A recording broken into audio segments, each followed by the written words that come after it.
The last day of plenary for the week began with the usual consideration of bills until the report on the National Drug Law Enforcement Agency Amendment Bill 2024 was submitted.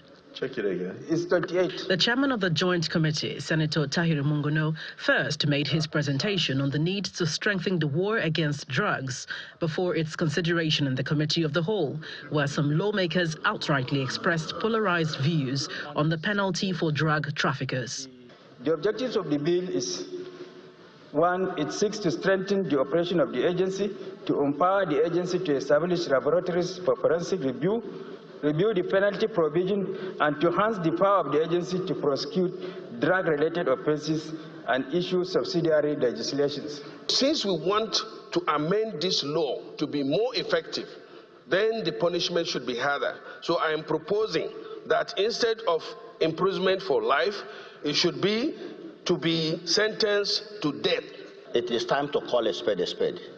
If we want to eradicate drug trafficking in Nigeria, the only way to do that is to nip it from the board and to make it a capital offense. The matter was then put to a voice vote.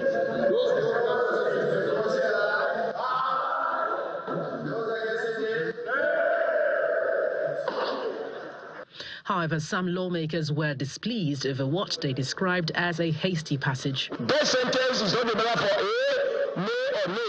No, it cannot. We'll take a vote. It's a fundamental issue. We are making law here. This is not a motion. Currently, offences punishable by death include armed robbery, murder, treason, conspiracy to treason, treachery, among others. Earlier, the lawmakers commenced the process of reviewing the salaries, allowances and benefits of judicial officers. It is only fair that we make the job of the judicial officers very comfortable to avoid the temptations of bribes and the rest of them, which may not be in the interest of dispensation of justice.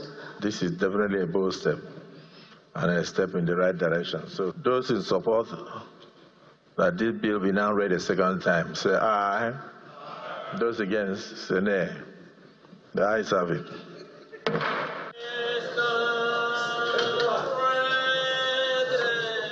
The Senate has also approved the budgetary estimate sum of 17 billion naira to the Universal Services Provision Fund to essentially promote the availability of network services to underserved communities across the country. From the National Assembly, Gloria Umezuke, Channels Television News.